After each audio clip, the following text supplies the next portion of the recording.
మానవ చరిత్రలోనే అత్యంత శక్తివంతమైన విజయం పూర్తిగా ఓడిపోయినట్టు కనిపించిన ఒక వ్యక్తి ద్వారా ప్రకటించబడింది అని చెబితే నమ్మగలరా?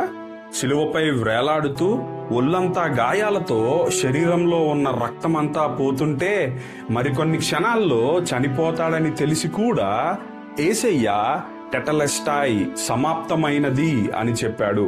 యేసయ్య ఈ విధంగా చెప్పడంలో 2 అర్థాలున్నాయి. మొట్టమొదటిగా, ఆ రోజుల్లో ఒక సైన్యాధిపతి యుద్ధంలో గెలుపొంది తిరిగి తన పట్టణానికి వచ్చినప్పుడు టెటెలెస్టాయ్ అని బిగ్గరగా చెప్పేవాడు. అంటే నేను గెలిచాను అని అర్థము. ఇంకా రెండవదిగా, ఆ రోజుల్లో ఎవరి అప్పైనా పూర్తిగా తీర్చబడింది అని చెప్పాల్సి వచ్చినప్పుడు దానికి ప్రూఫ్గా రసీదుపై టెటెలెస్టాయ్ అంటే పూర్తిగా చెల్లించబడింది అని వ్రాసేవారు.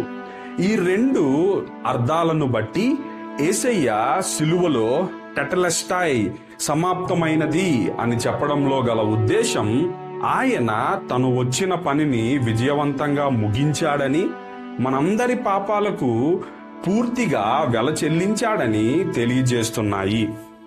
నిజమే కదా? సిలువలో యేసయ్య మనము ఎప్పటికీ చేయలేని పాప పరిహారాన్ని చేశాడు. తద్వారా మనకు దేవునికి మధ్య ఉన్న సంబంధాన్ని సరిచేశారు. అయితే ఈ వాక్యాన్ని వింటున్న నీవు నీకున్న గిల్ట్ ని, షేమ్ ని, రిగ్రెట్ ని మొదలైన వాటిని నీ అంతట నీవు ఫిక్స్ చేసుకోవడానికి ప్రయత్నిస్తున్నావేమో. నువ్వు ఎంత ప్రయత్నించినా దానిని ఫిక్స్ చేయలేవు గాని అన్నింటినీ సంపూర్తి చేసిన యేసయ్యపై ఆధారపడగలిగితే ఆయన అన్నింటినీ ఫిక్స్ చేయగలడు.